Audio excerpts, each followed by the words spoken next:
She walked into the auction with barely $200 in her pocket and left with 49 crippled chickens that no farmer would even glance at. The crowd burst into laughter. Some called her crazy. Some shook their heads in pity. But no one, absolutely no one, understood what Elena Mercer saw in those rejected poultry. This is the story of a 24-year-old girl, penniless, without good land, and nobody to trust, who dared to bet everything on what the entire Black Ridge Valley called rubbish. Please like and comment the city you're viewing from so I know how far this story has come. And don't go anywhere, because what happens next will be unbelievable.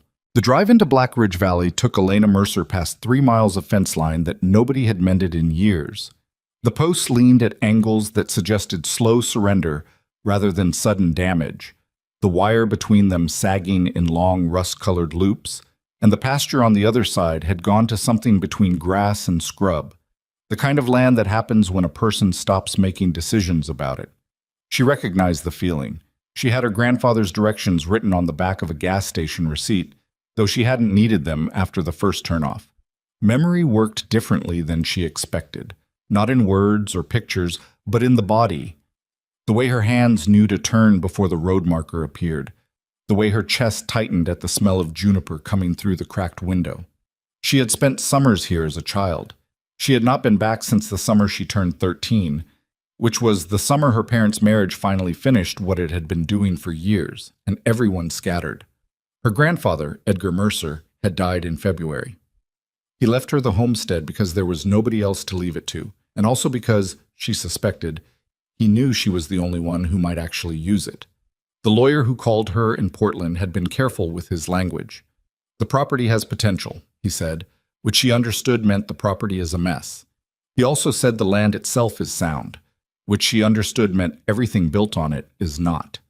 She pulled the truck off the gravel track and sat looking at the house for a while before she got out. It was not as bad as she had prepared herself for. It was bad, but it was the kind of bad that has a bottom to it. Peeling paint, a porch that had detached from the house on one end and now tilted at a gentle slope toward the ground, 2 windows boarded over on the south side where something had gone through them. The roof looked intact from where she sat. The well pump was visible beside the house, and she would find out about the water when she tried it. The barn stood about 40 yards back, larger than she remembered, its red paint faded to a dull pink on the south-facing walls. She got out of the truck and walked the property for an hour before she went inside. The soil in the old kitchen garden was compacted and gray. She dug into it with a stick she found near the fence, and the top 3 inches broke apart in dry clumps before she hit something darker underneath. There was something worth working with. Not easily, but it was there. The pasture behind the barn was 40-something acres of the same story, neglected but not destroyed. The grass was sparse and uneven.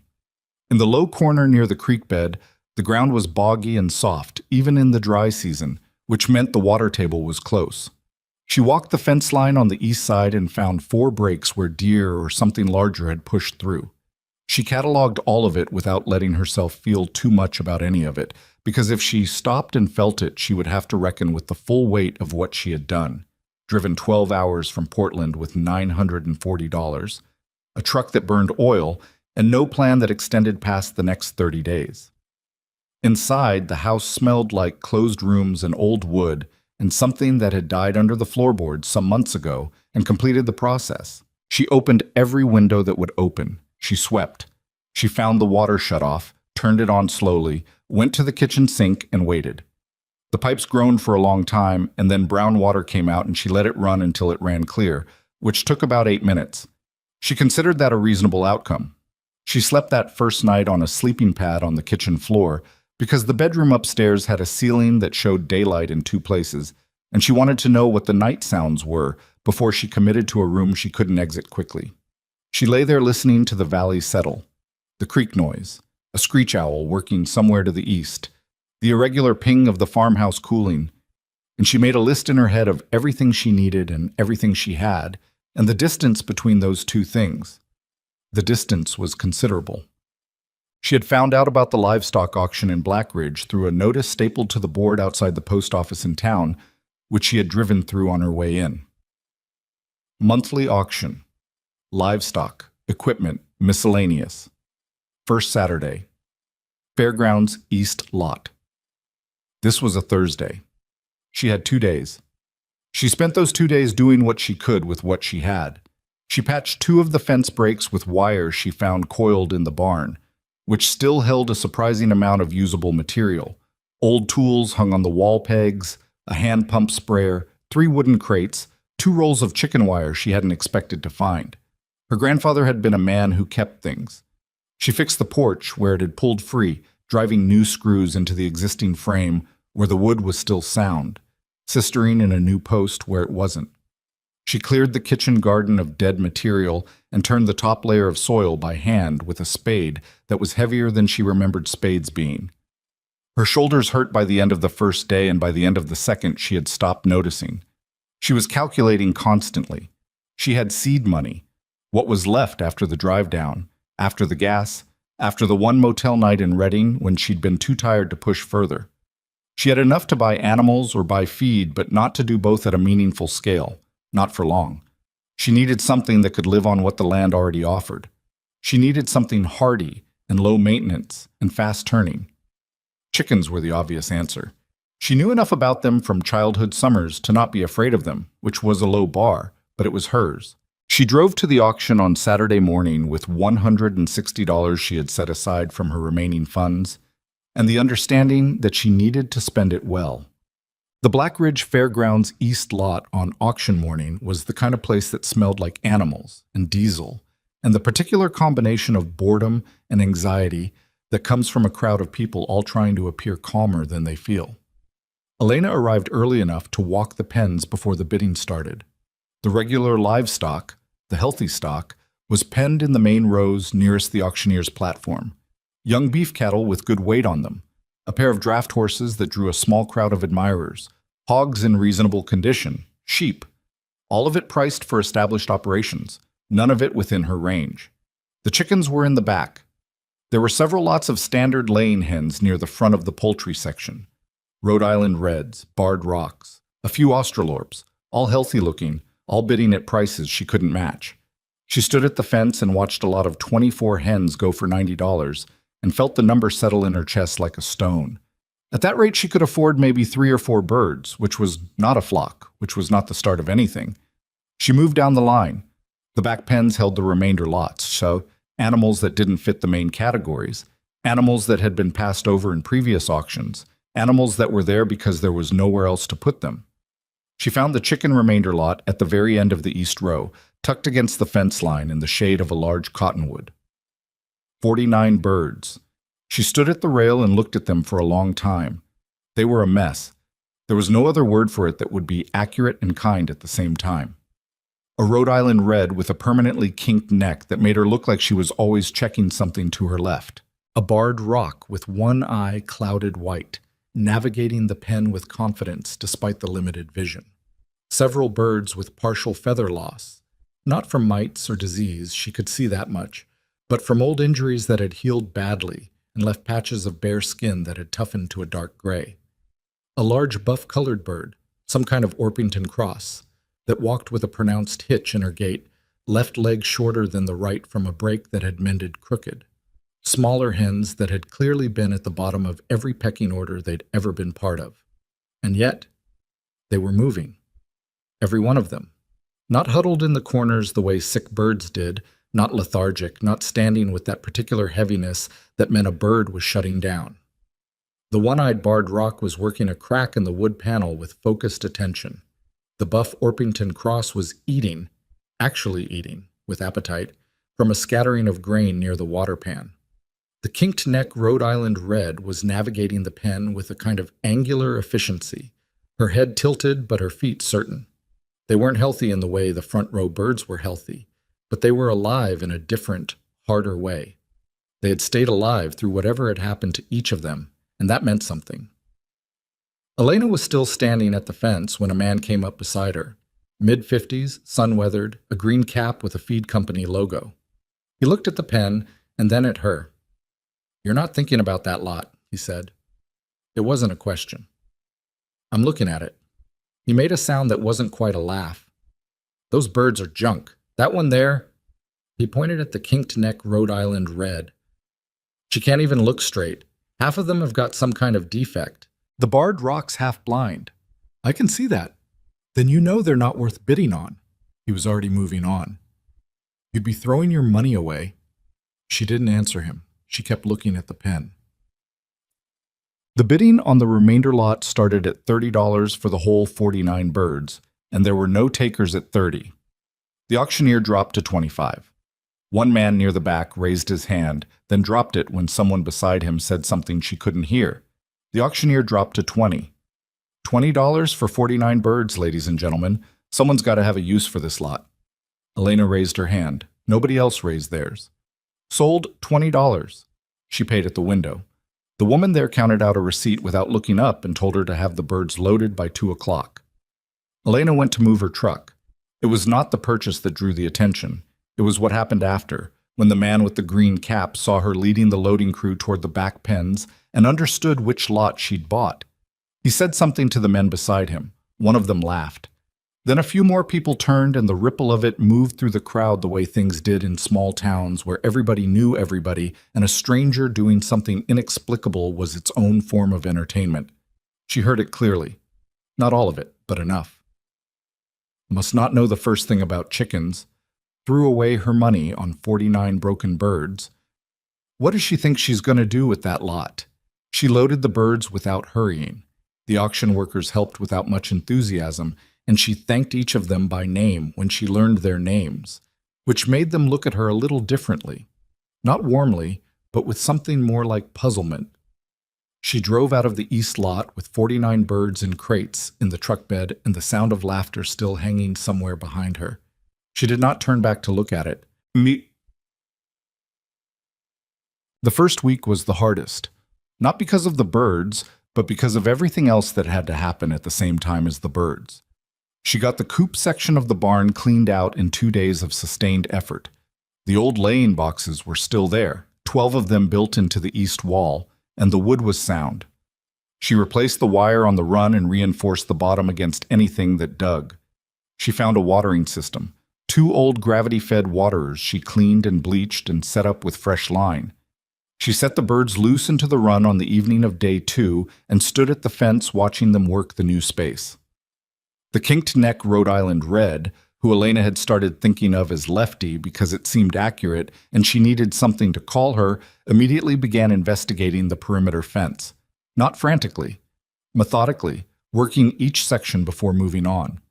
The one-eyed Barred Rock found the highest point in the run, a fence post, and stationed herself there. The buff Orpington with the bad leg moved slowly, but moved constantly, covering ground in a pattern that looked almost deliberate. They were strange birds. She had not expected them to be so individual about it. She had $49 left after the auction purchase, and the materials for the pen repair. She had a month, maybe 5 weeks, before that number became a crisis. She needed the birds to produce, and she needed to sell what they produced, and she needed to do this before she ran out of room to maneuver. The first egg appeared on day 11. She found it in the corner of the old barn stall rather than in any of the laying boxes. A small brown egg, perfect except for a slight chalky texture on one end. She held it in her palm for a moment before putting it in the basket she'd brought. The next morning there were 4. The morning after that, 7. By the end of the 3rd week, she was pulling 11 to 14 eggs per day from the 49 birds, which was not a spectacular rate. Commercial operations pushed much higher, but the eggs themselves were something else. She cracked one into a pan her first morning collecting them and stood there looking at the yolk. It was deep orange, almost red, richer than anything she'd bought in Portland. She ate that egg on a piece of bread she'd made from the last of the flour and didn't finish the bread because she kept stopping to think about the egg. She brought a dozen to the Black Ridge General Store on a Tuesday and asked if they'd take them on consignment. The owner, a woman in her 60s named Doris Carmichael, held one up to the light near the front window. She cracked one into a coffee mug she took from behind the counter. "That's not a normal yolk," Doris said. "No." "These from your birds? Edgar Mercer's granddaughter, right?" She was already looking at the yolk. "I heard you bought that junk lot out at the fairgrounds." "Yes." Doris looked up. "They laughed at you pretty good for that." "I know." "You don't seem too upset about it." "I'm not particularly focused on it." Doris looked at the egg again. Then she took the whole dozen. She paid Elena cash for them on the spot rather than waiting for consignment, which Elena had not expected. She drove back to the homestead with $12 and something she hadn't had when she arrived. A single data point suggesting she might not have been wrong. Right. The pasture behind the barn had a section on the eastern side that was lower and richer, fed by a seep from the hillside that kept the grass greener through the dry weeks. She started rotating the birds through that section in the afternoons, moving the portable fence panels she'd constructed from the wire in the barn. The extra forage cost her nothing. The birds took to it immediately. What she noticed, watching them work the pasture, was how thoroughly they used the space. The commercial flock birds she'd observed at agricultural fairs as a kid, big operations, hundreds of birds, moved in patterns that looked more like weather than like animals. Collective surges, collective retreats. These 49 moved differently. The one-eyed barred rock. She'd started calling her Scout because the bird seemed to be gathering information wherever she went. Worked the edges of areas before the others entered them. The big buff Orpington moved slowly through the center. Lefty, the Rhode Island Red, covered more ground than any of them, her tilted head gait giving her a constant peripheral view that the other birds couldn't match. There was something going on in that flock that Elena didn't have the vocabulary for yet. She just watched it. The drought that summer was not catastrophic by Black Ridge Valley standards, but it was serious. The creek bed in the low corner of her property dropped to a thin ribbon by August, and the boggy section she'd noticed in spring dried out enough to walk across without sinking. The garden she'd planted in May was surviving on a combination of the well water she rationed carefully and the gray water from the house, which she'd rigged into a diverter pipe that ran out the back. It wasn't elegant. It worked. The rocky soil in the upper pasture was worse than she'd initially understood.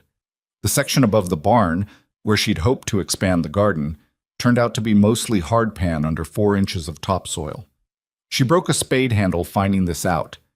She salvaged the head and drove to the hardware store in town where she found a replacement handle in the discontinued parts bin and paid less for it than she'd expected. The man at the hardware store was named Walt Gunderson.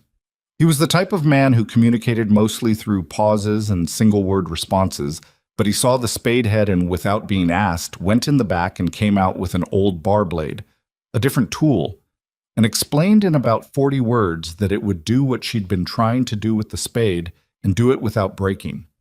She paid for the replacement handle anyway, because it felt right to buy something from a man who'd helped you. That conversation was longer than most of what she had with people those first months. She was building the farm mostly in isolation, which she had expected. What she hadn't expected was how complete the silence would become and how it would stop feeling lonely around the 6th week and start feeling like something closer to normal. August brought a problem she hadn't anticipated. One of the birds, a small pale hen she'd never given a name to because the hen had kept herself apart from the others, and Elena didn't want to impose, went lame. Not from injury, but from something internal. She went off her legs over 3 days, and Elena watched it happen and made the decision that needed making on the 4th morning before it got worse. She'd done it before, as a child, under her grandfather's instruction. It didn't get easier with practice, but it did get cleaner. She was practical about it. She ate that bird that night, a fact she did not advertise, and she understood it as part of the cost of doing this. She lost 2 more birds over the following weeks, one to a predator that came through the pen at night. A weasel, she thought, from the evidence, before she found the gap and closed it. One to something she couldn't diagnose. She moved that bird to a separate pen for 4 days, and the other birds adjusted around the absence, and then she lost the hen, and the flock adjusted again, and life continued. 46 birds. The county market ran every Saturday morning in the parking lot behind the feed cooperative in town. Elena had been watching it from the edges for 3 Saturdays before she approached the organizer, a tired-looking woman named Patsy Renner who managed the vendor list from a folding table near the north entrance. "I'd like a spot," Elena said. Patsy Renner looked at her over her reading glasses. "What are you selling?" "Eggs, possibly dressed poultry." "We've got 2 egg sellers already." "I know, I've bought from both of them." She set a small paper bag on the table. "These are eggs from my flock. I'd like you to look at them." Patsy Renner looked at the bag. Then she opened it and looked at the eggs. Then she cracked one into a styrofoam cup she had on the table from her own breakfast, apparently without thinking about it, and she looked at the yolk. She said nothing for a moment. "Where's your operation?" Edgar Mercer's old homestead, past the North Ridge. Something crossed Patsy Renner's face. "Edgar's place. You're his granddaughter?" "Yes." "I heard you bought some kind of junk lot out at the fairgrounds." She was still looking at the yolk. "I heard people laughed at you." Elena was starting to understand that in Black Ridge Valley, information traveled at a speed that had nothing to do with the town's population. "Seems like. These eggs come from those birds?" "Yes." Patsy Renner put the cup down. "I've got a spot opening up in 2 weeks. 8 by 8, back row. $30 a month." "I'll take it," Enchant. The first Saturday at the market was humbling in ways she hadn't prepared for. She'd brought 4 dozen eggs and a hand-lettered sign. Mercer Homestead Eggs. Pasture-raised. And she'd priced them at $4 a dozen, which was more than the other egg vendors, but less than she could justify based on what the eggs actually were. She set up at 7:30. The market opened at 8. By 8:15, she understood that back row placement and no name recognition in a town where you had no name recognition meant she was going to stand behind her table for several hours watching the steady flow of customers go to the familiar vendors in the front rows.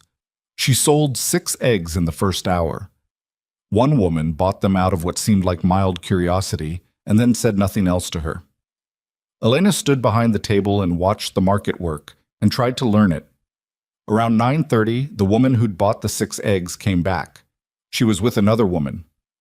"Show her the yolks," the first woman said to Elena.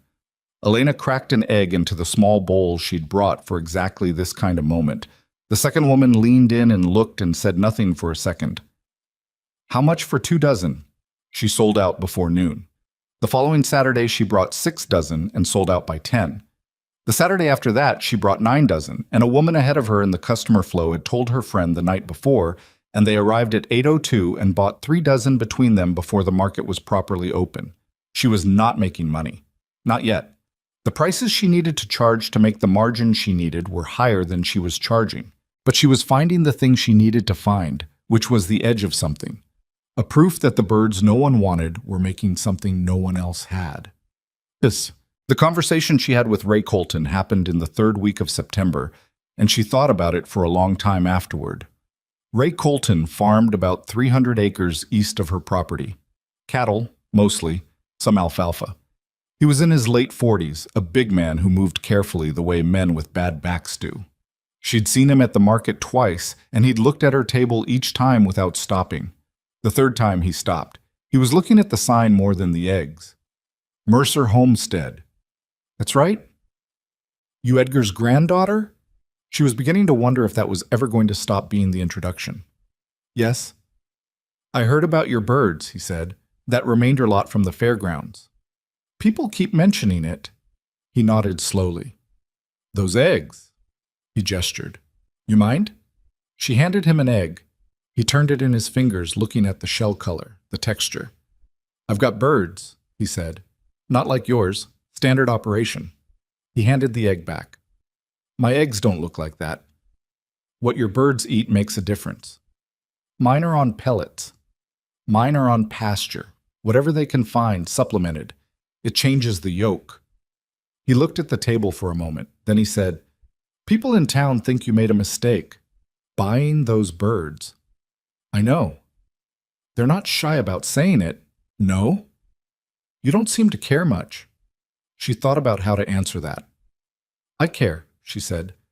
"I just don't think their opinion of my birds is the relevant question." Ray Colton made a sound that might have been the beginning of a laugh. He bought a dozen eggs, paid for them without any negotiation, and walked away without another word. She watched him go and tried to read what that transaction had meant. She couldn't quite get there. That's sweet. She started cooking in October. It was her grandmother's idea, in the way that things dead people taught you could still be their ideas. Her grandmother, Ada Mercer, her grandfather's wife, who had died when Elena was 8 but who had left an impression on her like a stone leaves an impression in clay, had made fried chicken that Elena had spent the better part of 2 decades trying and failing to replicate.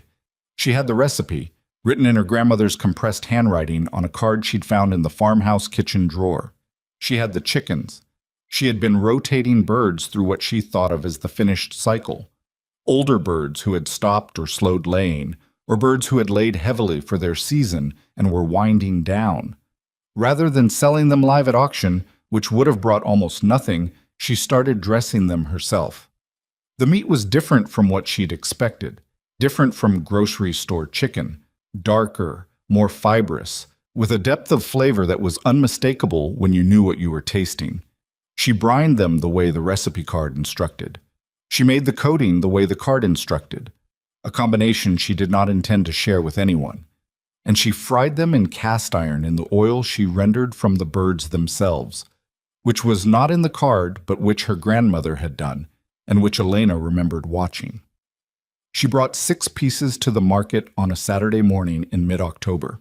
She had borrowed a chafing pan from Doris Carmichael and set it up with a sterno can underneath to keep the chicken warm. She had no idea if this was going to work. It didn't fit what the market was. She was selling a hot prepared food at a farmer's market, and she expected to be either ignored or told she needed a different permit. What she didn't expect was the smell. By 8:45, she had sold all 6 pieces and had 3 people asking when there would be more. A man she'd never seen before.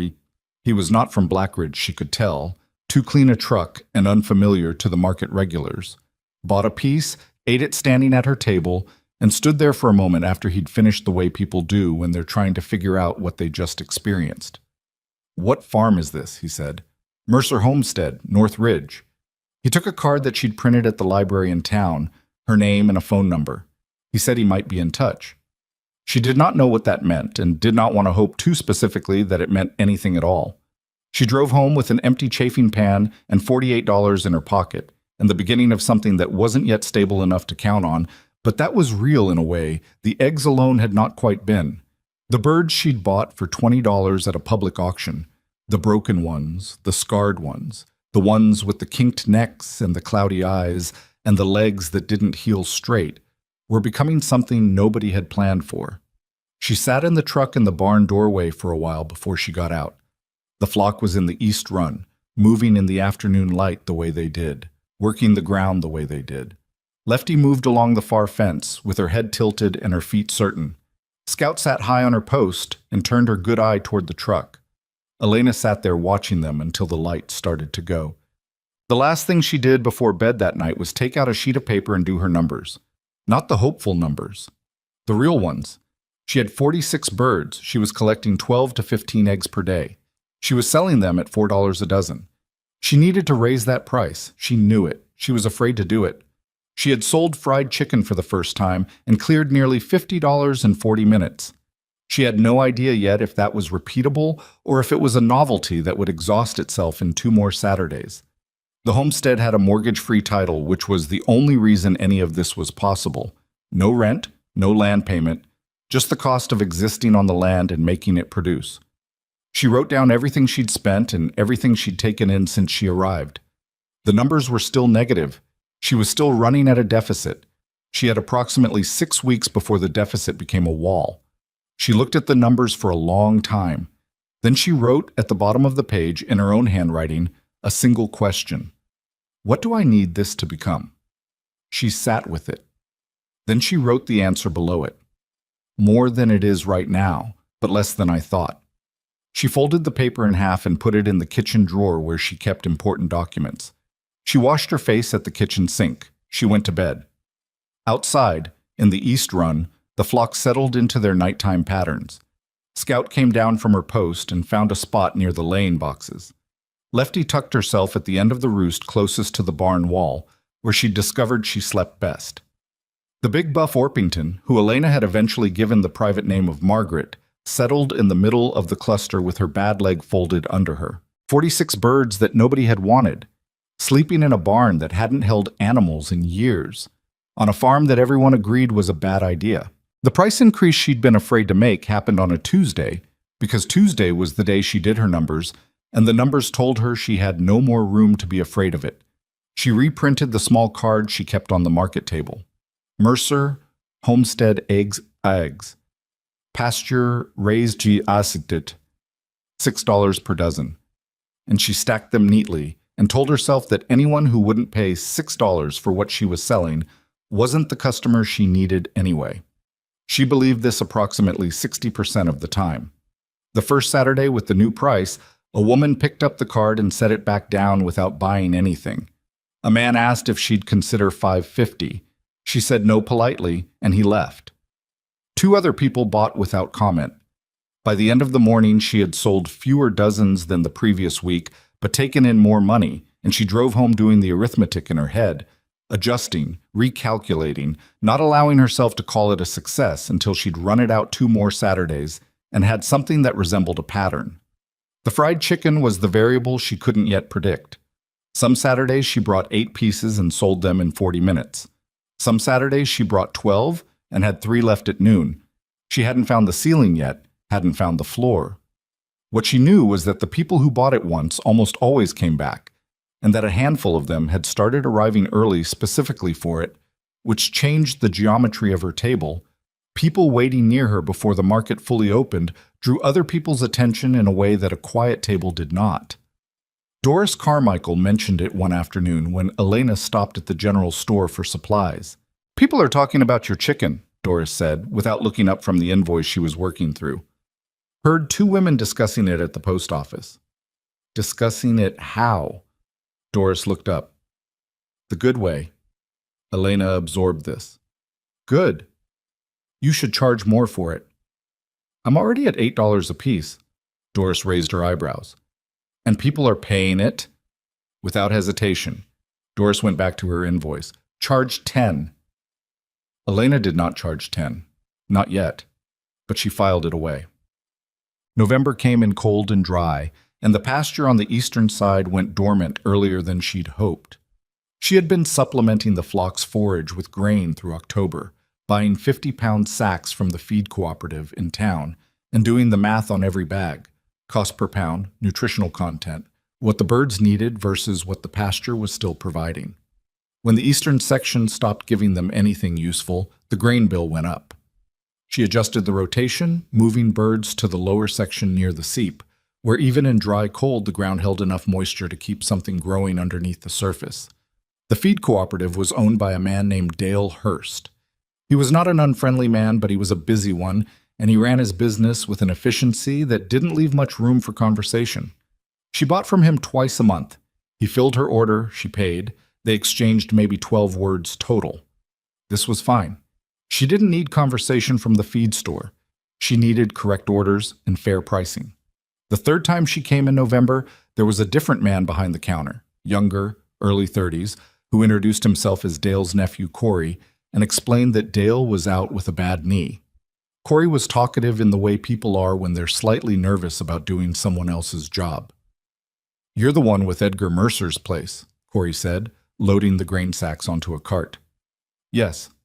The one that bought those chickens at the fairgrounds."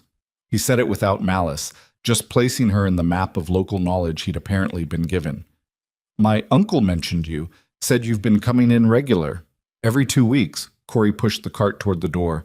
"My uncle also said most people thought those birds weren't worth buying." "Most people were wrong." Corey looked at her. Something about the flatness of the way she said it seemed to interest him. "Yeah?" "I'm still here," she said. "The birds are still producing. Draw your own conclusion." He loaded the truck without further commentary, but she caught him looking at the bed once more before she pulled out. Not skeptically, she thought. More like he was recalculating something. The drought that had eased slightly in October returned with force in December, which was unusual enough that people talked about it as though it were a personal offense. The creek in the low corner of her property dropped to nothing. The seep on the eastern hillside slowed to a trickle, and she watched it carefully, redirecting the water with a small earthen berm she built by hand over 3 days to keep it feeding the lowest part of the pasture rather than spreading thin and evaporating. The well held. She tested it twice a week, watching the recovery rate, being careful. She had 46 birds, and the 46 birds needed water, and she gave it to them before she thought about anything else. This was not a decision she made consciously, so much as a fact about her that the winter clarified. The flock came first. She ate last. She had been doing this since October without naming it, and the winter just made it more apparent. Lefty lost some weight in December. Elena noticed it the way she'd learned to notice everything about the flock. Not by checking birds systematically, but by watching the way they moved and how they held their bodies and what changed. Lefty's keel bone had become more prominent, visible through her feathers when she stood a certain way in the low winter light. Elena added a separate feeding station near the roost access point, where Lefty tended to station herself in the mornings. She supplemented with scratch grain that she mixed herself, heavier in fat than the regular feed. Lefty put the weight back on over 3 weeks. Elena added this to the running internal ledger she kept of what each bird needed and what each bird cost her and what each bird gave back. The math was not equal across all 46 birds, and she had stopped pretending it was.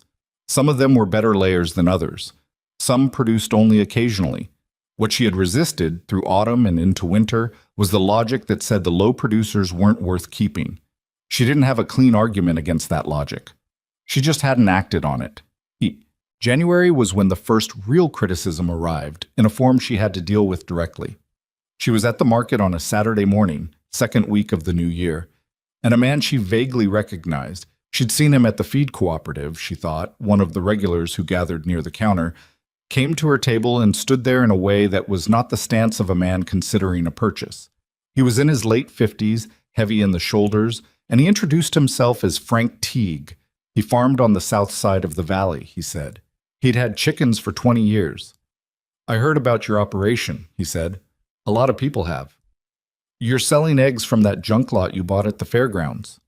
I'm selling eggs from my flock, yes. He put his hands in his jacket pockets. I talked to a couple people who bought your eggs. They say the yolks are unusual. They are. And you're charging $6 a dozen. $6. He looked at her table. Not at her. At the table, at the display. The way a man looks at a thing when he's already decided what he thinks of it and is just taking inventory. Those birds are defective stock, he said. I've got healthy leghorns pulling better than a dozen eggs a bird per month. You've got birds that can't even stand straight. The math doesn't work. My math works fine. For now. He said it the way people say things they've already decided are true. Defective stock doesn't hold up. You'll start losing more birds and your numbers will drop, and then you'll understand why nobody else bid on that lot. She kept her voice level. I appreciate the perspective. I'm just being practical. I understand that's what you think you're doing. He looked at her then, really at her, for the first time in the conversation. Something crossed his face that wasn't quite irritation and wasn't quite respect. He nodded once, not in agreement, but in the way of a man who decides a conversation is over, and he walked away toward the front of the market. She stood there for a moment after he'd gone. A woman at the end of her table who had been pretending not to listen said, without looking up from the eggs she was examining, Frank Teague's been farming the same way for 20 years and never once changed anything. Is that right? His eggs are fine. Nothing special. The woman set 2 cartons in her basket. I'll take these. She went home that afternoon and spent 3 hours in the barn doing what she did when she needed to think clearly, working with her hands while her mind ran separately. She cleaned the laying boxes, replaced the bedding, checked the waterers. The flock moved around her in their particular ways, Lefty making her tilted circuit of the barn perimeter, Scout positioned on the high beam above the roost, watching Elena work with her one reliable eye. Frank Teague wasn't entirely wrong. She knew that. Defective stock carried higher mortality risk. The birds she'd bought had already shown her this. 3 dead in the fall, though none since October. The ones who'd survived that winnowing were something, but she couldn't quantify what that something was in terms a farmer would accept at face value. What she could quantify was the egg quality. She'd been thinking about this since the market encounter with the man from out of town in October, the one who'd taken her card and said he might be in touch, a statement she'd almost stopped believing in by December. What she needed was not just her own assessment of the yolks. She needed someone outside the Blackridge market to confirm what she was seeing. She wrote a letter that evening. She addressed it to the Agricultural Extension Office at the county seat, asking about egg quality testing, specifically whether there was a protocol for documenting nutritional differentiation in pasture-raised flocks. It was a long shot. She sent it anyway. Okay. February arrived, and with it came a thaw that the valley hadn't seen in 2 years. The creek in the low corner came back, a thin thread at first.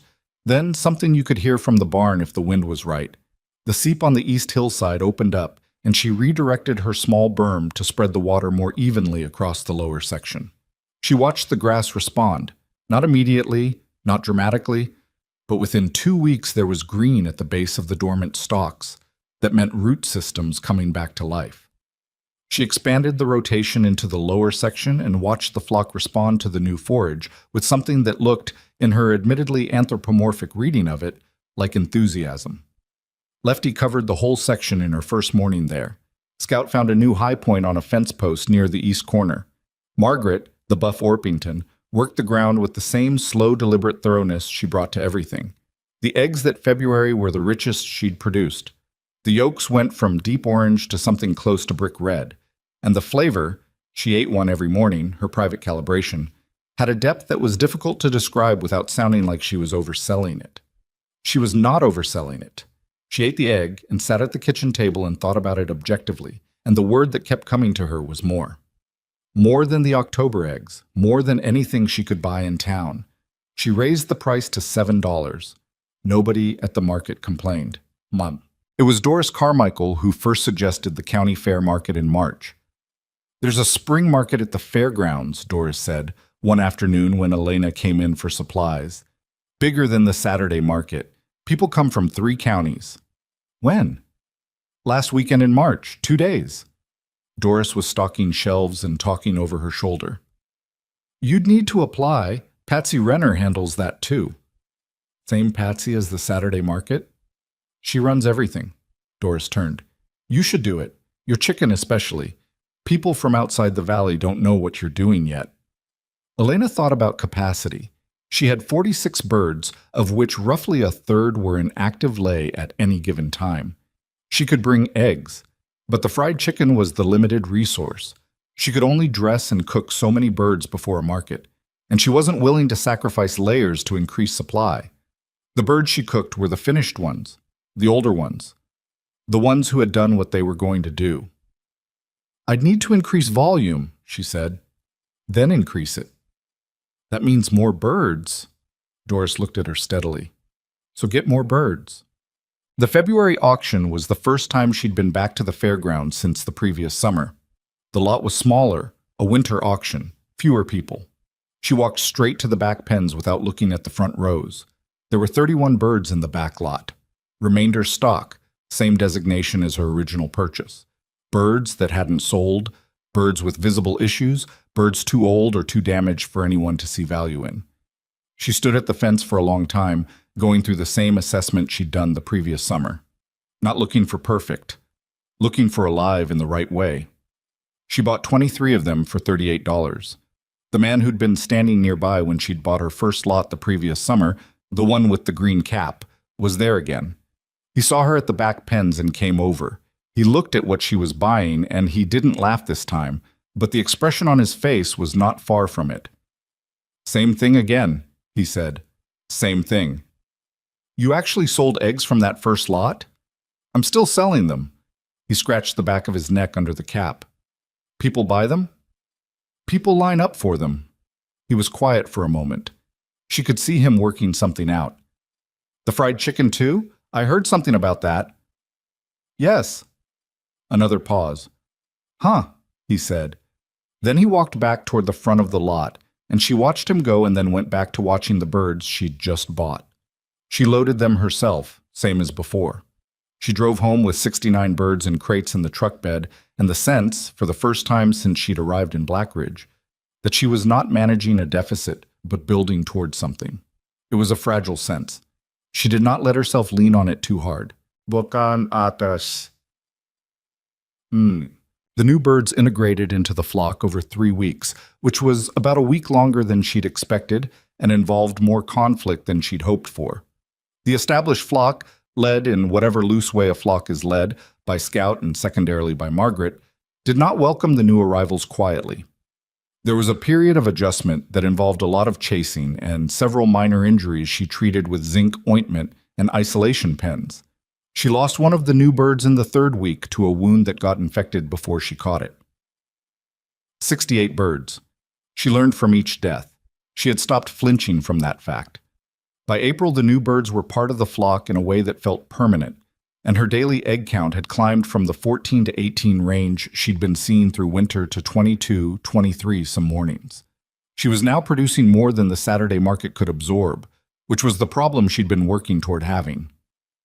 Doris Carmichael took a standing order, 1 dozen per week to sell at the general store, at a price she and Elena negotiated fairly over about 4 minutes one afternoon. The extension office wrote back.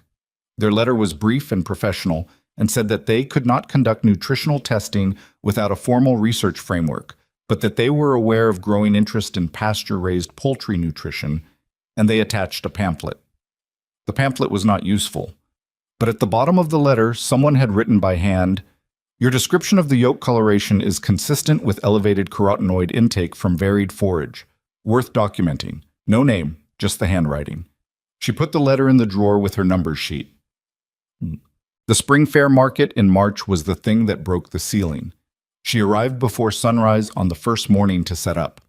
The fairgrounds were already half populated with vendors from outside the valley, and the scale of it, 5 times the size of the Saturday market, maybe more, adjusted something in her understanding of what this could be. She set up her table in the spot Patsy Renner had assigned her, which was not the best location but was not the worst, mid-row on the western side with reasonable foot traffic. She brought 9 dozen eggs and enough dressed birds for 20 pieces of fried chicken. She had spent Thursday and Friday cooking, starting at 5 in the morning and working until the light went, and she had the chafing pans loaded and the sterno cans ready and the sign reprinted with larger letters. Mercer Homestead, pasture-raised eggs and fried chicken.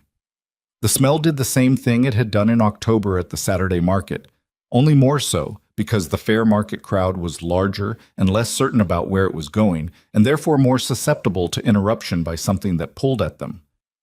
By 9 in the morning, she had a line, not a long line. 4 people. But 4 people standing and waiting at her table while the people walking past could see them waiting and wondering what they were waiting for. That was different from 4 people buying at a quiet table. That was a signal. She ran out of chicken by 10:30. She had not brought enough. She stood behind her empty chafing pan and felt the particular frustration of a problem she had predicted and still failed to solve adequately, and then she redirected it into the only useful form it could take: calculation. How many more birds could she dress before the second morning of the fair? What was the physical limit? What needed to happen differently next time? The eggs sold out by noon. She had brought a notebook. She sat at her table through the afternoon and wrote down every number she could. What she'd sold, at what price, to how many people. How many had asked for chicken when the pan was empty? How many had taken her card? She counted 21 cards given out over 2 days. On the drive home, the truck loaded with empty crates and pans, she went through the fair market numbers in her head and arrived at something she hadn't expected to be calculating so soon. If the demand she'd seen those 2 days was real and repeatable, she didn't have enough birds, not for the eggs and not for the chicken. She was at 68 birds on 40-some acres, and she was already at the edge of what the pasture could support without degrading. She needed more land. She needed more land before she could get more birds, and she didn't have more land, and buying it was not within anything resembling her current financial reality. She drove through the valley in the early evening light and looked at the hills on either side of the road and did not let herself feel the weight of that particular wall. She just drove. She'd find the edge of the problem before she decided what to do about it. She pulled into the homestead just after dark. The barn light was on, she'd left it on a timer, and in its glow she could see the flock through the run fence, settled into their evening patterns. Scout on her post, Margaret in the center of the cluster, Lefty at her end of the roost with her kinked neck and her certain feet. 68 birds that no one had wanted. She killed the truck engine and sat in the dark for a while, running numbers. The 21 cards she'd handed out at the spring fair market began producing results within 2 weeks, which was faster than she'd expected and slower than she needed. 3 calls came in the first week, 2 from restaurants in the county seat, 1 from a specialty grocer 40 miles south in a town called Merritt Crossing.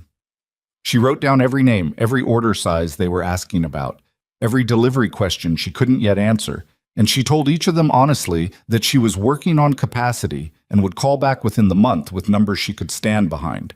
She did not call back with numbers she couldn't stand behind. This was the rule she set for herself, and she kept it even when the delay cost her momentum, because the one thing she could not afford to lose in a market she'd only just entered was the reputation of being a person who said what she meant. The problem remained the same one she had driven home with after the fair. Land. She had 68 birds on 40-some acres, and the pasture rotation was working, but it was working at its limit. She could see it in the grass recovery rate, the way the eastern section needed longer between rotations than it had in the fall. She was not degrading the land yet, but she was close to the point where she would be, and she knew enough to understand that degraded pasture was a debt that took years to repay. She spent April mapping the properties adjacent to the homestead. Not in any official way. She walked the fence lines, looked at what adjoined her, asked Doris Carmichael careful questions about who owned what. The parcel to the north was Ray Colton's, the man who'd bought eggs at the Saturday market, the one who'd said nothing much and then walked away. The parcel to the east belonged to a family named Whitaker, who had moved to Nevada 3 years ago and were leasing the grazing rights to a man who ran cattle through it seasonally. The parcel to the south, the one that ran along the creek, was the one that kept drawing her attention. It was about 200 acres, most of it open pasture with a good tree line along the southern edge and creek access all the way through. It had been idle for at least 2 seasons. She could tell from the fence condition and the way the grass had grown over the old vehicle tracks. She asked Doris who owned it. Doris took a moment before answering. "Gideon Hale," she said. The name meant nothing to Elena. "Is he local?" "Born here. His family had that land for 3 generations." Doris was straightening a display that didn't need straightening. "He's one of the ones who laughed at you at the auction, loudly, from what I heard." Elena absorbed this. "Does he use the land?" "Hasn't in 2 years. Had some kind of falling out with his cattle operation. I don't know the details. He's been in town running his equipment dealership." Doris finally stopped fiddling with the display. "Why?" "I'm trying to understand my options." "Your options for what?" "Expanding." Doris looked at her. "You're not going to approach Gideon Hale." "I don't know what I'm going to do yet. I'm gathering information." Doris made a sound that was not agreement. Chua. May came with 3 things at once: a letter from a food writer, a confrontation at the Saturday market, and a phone call that changed the shape of the following 6 months. The letter came first. It was from a woman named Cara Del Vecchio, who wrote a column on small-scale agriculture for a regional magazine called Valley Table, published out of the county seat and distributed through about 40 counties across 3 states. She had been at the spring fair market, she wrote, and had purchased both eggs and fried chicken from Elena's table, and she was interested in visiting the homestead for a feature piece. She included her phone number and said there was no obligation. Elena read the letter twice, then put it on the kitchen table and went out to do the morning rounds. She thought about it while she checked the waterers and collected eggs and moved the fence panels for the morning rotation. She thought about what a feature piece meant: more demand, which she was already struggling to meet, more people calling, more orders she'd have to turn down or delay, more attention from people who had opinions about what she was doing and how she was doing it. She went back inside and called Cara Del Vecchio and said yes. The confrontation at the Saturday market happened the following week. She was set up in her usual spot, mid-row, with a full table, eggs at $7, chicken at $10 a piece now, because Doris had been right, and she'd finally moved the price, and nobody had flinched. There was a small cluster of people at her end of the row before the market officially opened, which was normal now, which still surprised her every time. Frank Teague arrived at 8:15. He did not come to her table. He stopped about 10 feet away and spoke to the man beside him at a volume that was designed to carry. "Defective stock," he said. "That's all she's got. People are paying $10 a piece for chicken from birds that couldn't even be sold at auction." The man beside him said something Elena couldn't hear. "Not for long," Frank said. "You build on bad stock, you get bad results eventually. It catches up." A woman at Elena's table, one of the regulars, a retired schoolteacher named Beverly Marsh, who came every Saturday for a dozen eggs and had started bringing her daughter, turned and looked at Frank Teague with an expression that managed to be completely polite and absolutely withering at the same time. Frank, Beverly said, I've been buying eggs in this valley for 30 years. These are the best eggs I've ever bought. Whatever she's doing, it's working. Frank Teague looked at Beverly, then at Elena, then back at Beverly. He said nothing. He walked toward the front of the market. Beverly turned back to Elena. Don't let him in your head. He's not. Good. Beverly examined the egg cartons. He's been farming the same wrong way for 20 years, and it makes him angry when someone does it differently. Elena handed her the 2 cartons she always bought without being asked. Beverly paid and walked away, and Elena went back to her customers and did not give Frank Teague another moment of her morning. But she filed it, the specific shape of his resistance, the way he said it where people could hear, the performance of it. That was not a man expressing an opinion. That was a man trying to build a consensus. The phone call came on a Wednesday evening in mid-May. She was in the barn doing the last check of the day when she heard her phone from the house and went inside to find a missed call from a number she didn't recognize. Area code from the county seat. She called back. The man on the other end introduced himself as Thomas Garrett. He owned 2 restaurants in the county seat, one a mid-range farm-to-table operation called Silo, one a more casual lunch spot called the Granary Counter. He had been at the spring fair market, he said. He'd had the fried chicken. I gave your card to my chef, he said. She talked about it for a week. Elena sat down at the kitchen table. What kind of volume are you thinking? For eggs, maybe 8 dozen a week between the 2 places to start. For the chicken, a pause. How many birds can you actually process? This was the question, the real one. She ran the numbers in her head, not the optimistic version, the honest one. Right now, maybe 12 dressed birds per week, sustainably. That's without compromising my laying flock. That's not enough for what I'd want to do with them. I know. Another pause. What would it take to get to 25, 30 birds a week? More land, more birds, more time. Thomas Garrett was quiet for a moment. She heard background noise, kitchen sounds, someone calling out an order. How much more time? If I solve the land problem this summer, birds through fall auction, integrated by winter, you're looking at spring of next year before I could commit to those numbers. That's a long lead time. Yes, she heard him exhale. I'll take the 8 dozen eggs now, and whatever chicken you can spare, and I'd like to revisit the rest of the conversation in the fall. That's fair. One more thing, he said. Cara Del Vecchio called me. She's doing a piece on you for Valley Table. I know, she's coming to the homestead next week. When that piece runs, Thomas Garrett said carefully, your capacity problem is going to get significantly worse before it gets better. She already knew this. I'm aware. Just making sure.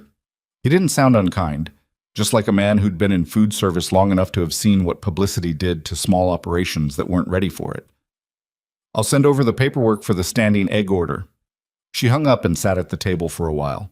Then she got up and went back to the barn to finish the evening rounds, because the birds needed water whether Thomas Garrett called or not.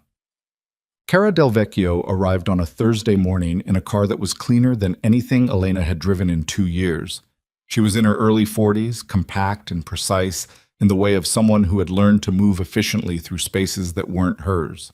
She had a notebook and a camera and no recorder, which Elena took as a good sign. It meant the woman wrote from observation and memory rather than from transcript, which usually produced better writing. They walked the property for 2 hours before they talked about anything on the record. Elena showed her the pasture rotation system, the fence panel setup, the seep on the eastern hillside that she'd redirected in winter. She showed her the barn, the laying boxes, the flock at work in the morning section. Cara Del Vecchio watched the birds for a long time without writing anything down. The one-eyed one, she said, nodding toward Scout on her post. She's been up there since we walked in. She does that. She's the one who checks an area before the others move into it. A scout. That's what I call her. Cara wrote something. Then she said, "Tell me about the auction. Why those birds?" Elena thought about how to answer honestly without making it sound like a story she'd crafted. I had $20 left to spend on livestock, and those were the only birds in my price range. That's most of it. Most of it. I also looked at them and thought they weren't dead. That sounds simpler than it is. Kara looked at her. Say more. They'd been through things. Whatever happened to each of them, the injuries, the defects, whatever. They'd come out the other side still eating, still moving. That's not nothing. Commercially, it's nothing. But for what I needed, which was animals that could work rough land with minimal inputs and still produce, it was actually what I wanted. Did you know that at the time, or is that hindsight? Partly hindsight, Elena said. I'd be lying if I said I had it all worked out. I had $80 and a pasture and no other options. Kara wrote something else. And the fried chicken recipe. My grandmother's. Can I try it? Elena had expected this. She'd brought pieces from the previous day's cooking, kept in the cold of the root cellar overnight. She heated them in the cast iron in the kitchen, while Cara Del Vecchio sat at the kitchen table and looked at the room without making Elena feel examined, which was a skill Elena appreciated. Cara ate the chicken without talking. She ate the whole piece and then she sat there. I had this at the fair market, she said. I thought I might have been caught up in the moment. Market food always tastes better than it is. She looked at the bone in her hand. This is not market food. This is something different. The bird makes the difference. The feed makes the bird. And your grandmother's recipe? Yes. Cara set the bone down. People are going to want to know the recipe. They can want it. Something crossed Cara's face that was close to a smile. Fair enough. She picked up her notebook. Let's talk about the land problem. Thomas Garrett mentioned it when I called him. Elena looked at her. You called Thomas Garrett before you came here. I do my homework, not apologetic. He said you're at capacity and you need more pasture. He also said, she checked her notes, that you were asking around about the Hale parcel. This was further along the information chain than Elena had realized. I was asking who owned it. That's different from approaching him. Gideon Hale laughed at you at the auction last summer. A lot of people did. He was apparently one of the louder ones. Cara was watching her. Does that factor into whether you'd approach him about the land? Elena thought about it honestly. It factors into how the conversation would go, not into whether I'd have it. Cara wrote for a long moment. Then she looked up. Can I come back for the follow-up visit, once the piece runs and things change? Things might not change. They'll change, Cara said. It wasn't a boast. It was the assessment of a woman who had watched things change after her pieces ran before. Well, the piece published in the July issue of Valley Table. Elena knew it was out because Doris Carmichael called her at 7 in the morning on the Thursday it hit newsstands, which Doris had never done before. Have you read it? Doris asked. Not yet. Come in and read it. A pause. Bring eggs. I'm going to need more than usual. She drove in and read the piece standing at the general store counter while Doris served the morning customers around her. Cara Del Vecchio had written 4 pages. The photographs, Elena hadn't known there would be photographs, though she should have expected it, showed the barn in morning light, the flock in the east pasture, Scout on her post. There was one of Elena herself, which she had not been aware was being taken, crouching near the fence line with her hand extended toward Lefty. Her expression in the photograph was one she didn't recognize in herself. Concentrated, settled. The piece was good. It was better than good. It was the kind of writing that made a reader feel they had been somewhere and met someone and understood something they hadn't understood before. Cara Del Vecchio had written about the auction in a way that was accurate without being dramatic, about the eggs in a way that made Elena's explanation of the yolks sound like common sense rather than eccentricity. She had written about the fried chicken in a way that made Elena's stomach tighten with something she couldn't quite identify. Recognition, maybe, of the thing she'd been doing described back to her by someone who saw it clearly. By noon that Thursday, Elena had 4 voicemails. By Friday, she had 11. By the following Saturday at the market, she had a line that extended past her table into the row behind her, and Patsy Renner came and stood near it for a moment with an expression that mixed satisfaction and something that might have been mild alarm. You're going to need more space, Patsy said. I know. I might be able to move you to the front row next month. That would help. Patsy looked at the line. You've got people here from outside the county, I can tell. I know. That's good for the market. I know. Patsy nodded once and went back to her table. Elena went back to her customers and worked through the line without rushing, because rushing produced mistakes, and mistakes produced the wrong impression, and the impression she needed people to leave with was the one that would bring them back. She sold out of everything by 10:15 tunes. The phone did not stop.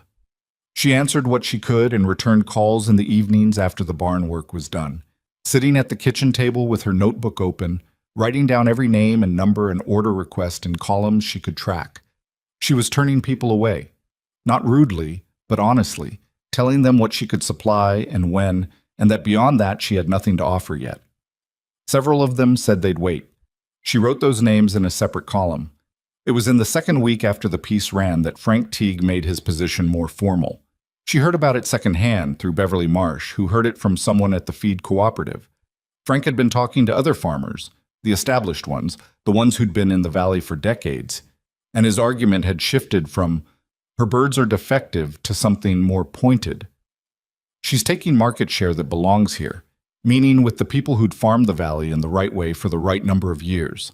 He wasn't wrong that she was taking market share. He was wrong about what here meant. She heard this and thought about it for 24 hours before deciding it didn't change anything she was doing. What it changed was the context she was operating in. She was no longer just a curiosity or a novelty that people could afford to ignore. She had become something that had an effect on the local market, and that meant she had enemies who were paying attention in a way they hadn't been before. The second auction she attended that summer, in July, she bought 31 more birds from the remainder lot. Same process, same back-of-the-lot assessment, same $20 to $40 purchase. The man with the green cap was not there this time, but 3 other people watched her walk to the back pens, and 2 of them followed to see what she was looking at. One of them, a woman about Elena's age, with the squared-off posture of someone who'd done outdoor work for a long time, stood at the fence beside her without saying anything for several minutes. Then she said, "You're the one from the Valley Table piece." "Yes." The woman looked at the birds in the pen. "I read it twice." She paused. "Are these the same kind of birds you started with?" "Similar." Another pause. "And the eggs really are that different?" Elena looked at her. "Come to the Saturday market in Blackridge. Buy a dozen. Crack one into a pan and look at the yolk." The woman nodded slowly. She didn't buy anything at the auction, but she was at the Saturday market 3 weeks later, and she bought 2 dozen. By August, Elena had 97 birds across the expanded flock, the original 68, plus the new 31, minus the 2 she'd lost in integration. The pasture was stretched. She knew it. She was rotating faster than she should have been, not giving sections the full recovery time they needed. And she could see the results in the grass, shorter, patchier in the high-traffic sections, the eastern seep running thin from the additional pressure. She had more demand than she could fill by a factor she'd stopped trying to calculate precisely because the number was discouraging. Thomas Garrett was taking her eggs and whatever chicken she could spare and had already asked twice about the capacity conversation they'd agreed to have in fall. 3 other buyers were on the waiting list she kept in the notebook. The Saturday market front row spot Patsy Renner had promised her was now hers, and on a good Saturday she turned away more customers than she served. She needed the Hale parcel. She had been circling this conclusion for 4 months. She'd tried to find other options. The Whitaker parcel to the east, which the cattle lessee had first right on for another 18 months. A smaller parcel north of Ray Colton's land that turned out to have a water access problem she couldn't afford to solve. Every road came back to the same 200 acres along the creek, idle, growing nothing, owned by a man who had laughed at her in public in front of half the valley. She sat with that for a night. She thought about what it would mean to walk up to Gideon Hale and ask him for something. She thought about what she knew about him. Not much, the outline of a man she'd never spoken to, filtered through other people's descriptions. She thought about what she needed, which was the land, and what she didn't need, which was to let the way she felt about the approach determine whether she made it. She had not built anything she'd built by avoiding the thing that was hard to do. She drove to Hale Equipment on a Tuesday morning, early, because she thought a man who ran a business would be clearer-headed at the start of the day than the end of it. The dealership was on the highway at the south edge of town. A large lot, farm equipment in rows. A metal building with the name painted on the side in faded green letters. She went inside. The man behind the counter looked up. He was in his early 60s, lean and dark-complexioned, with the kind of face that had a lot of weather in it. She recognized him from the auction the previous summer. She hadn't known who he was then, but the face had registered. He recognized her too. She could see it happen. "You're the Mercer girl," he said. "Elena Mercer." "Yes." Gideon Hale looked at her for a moment. His expression was not hostile, but it was not warm. It was the expression of a man who was aware of a particular history between them and was deciding how to handle it. "You're the one from the magazine piece." "Yes." He didn't say anything right away. He looked at the counter, then he looked up again.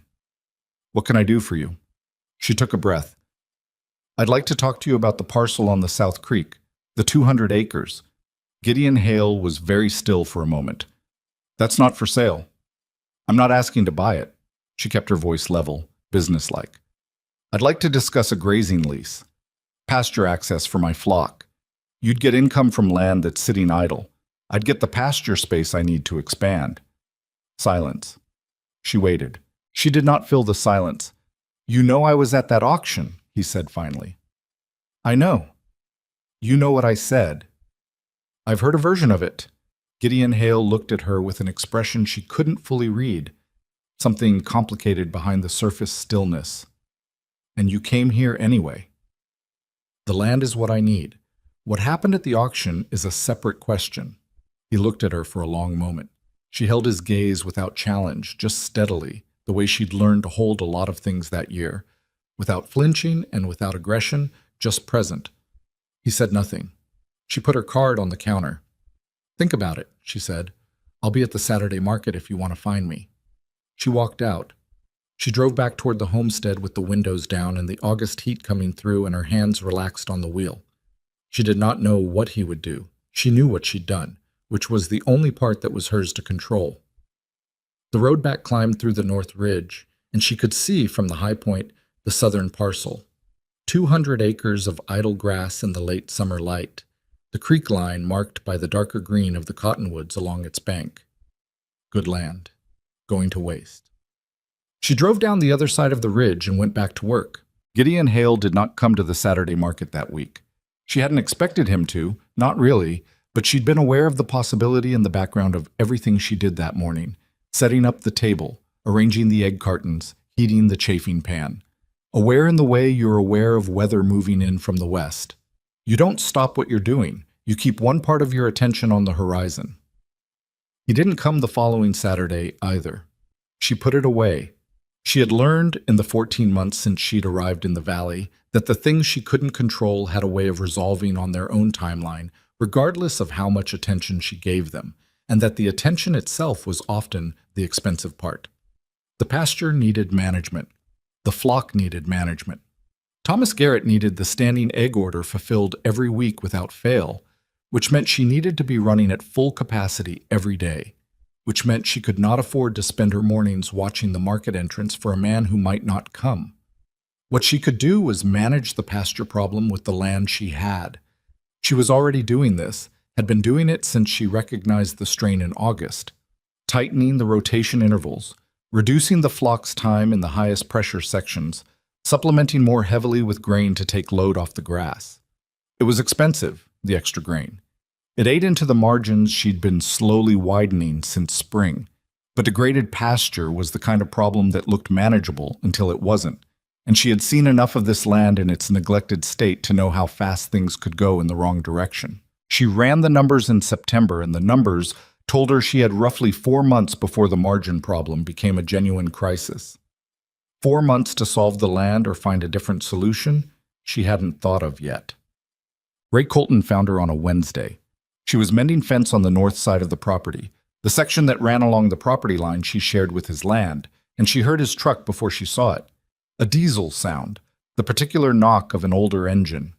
He pulled up on his side of the fence and got out and stood there for a moment looking at what she was doing.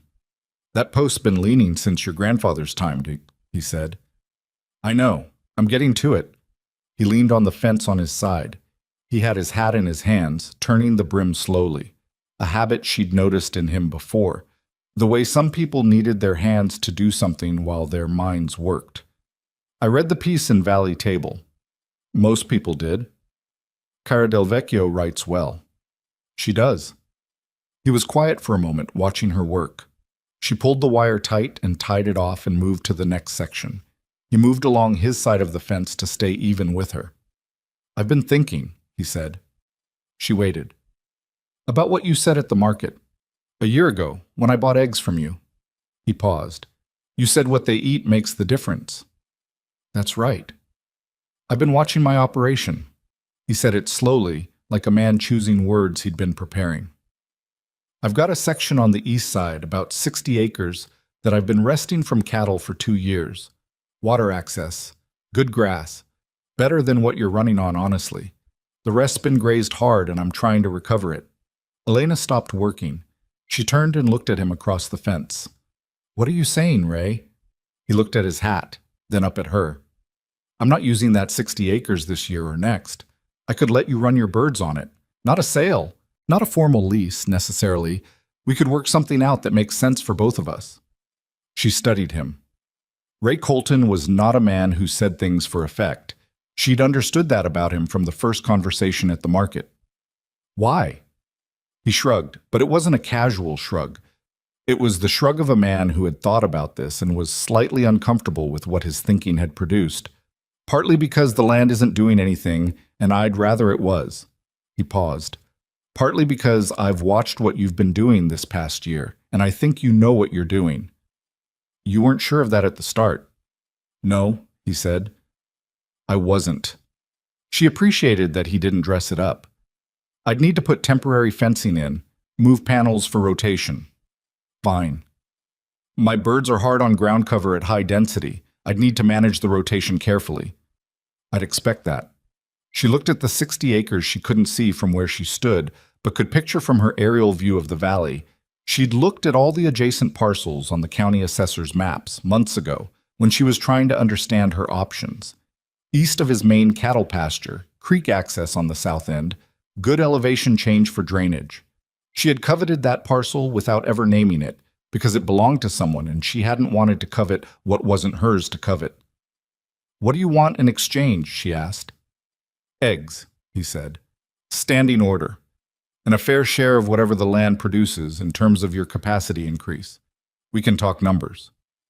It was not the Hale parcel. It was 60 acres, not 200. But 60 good acres, immediately adjacent, under a handshake arrangement with a man she trusted about as far as she trusted anyone in the valley, which by this point was a reasonable distance, changed her calculations significantly. She ran it in her head quickly, and the crisis point moved from 4 months to somewhere past the following spring. "All right," she said, "let's talk numbers."